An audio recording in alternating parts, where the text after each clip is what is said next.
அறிவிக்கவும். ஆசைகள் நிறைவேறாத போது கோபம் அதிகமாகிறது. ஆசைகள் நிறைவேறினால் பேராசை அதிகமாகிறது. எனவே வாழ்க்கையின் எந்த விதமான சூழ்நிலையிலும் பொறுமையாக இருப்பது நல்லது. அழுத வரை போதும், இனி ஆனந்தமாக இரு.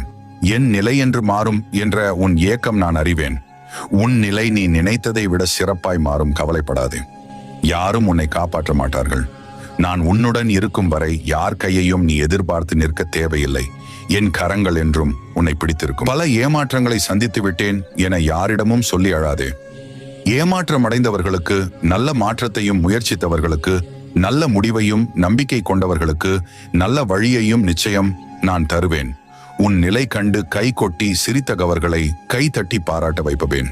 கடினமான காலங்களில் சில சமயம் சற்று நிதானமாக சரியான முடிவை எடுக்கும் பட்சத்தில் அனைத்தும் வெற்றியாக அமையும். எந்த சூழ்நிலையிலும் நிமிர்ந்து நடக்க கற்றுக்கொள். வாய்ப்புகள் விலகி போவதை எண்ணி கலங்கி நிற்காதே.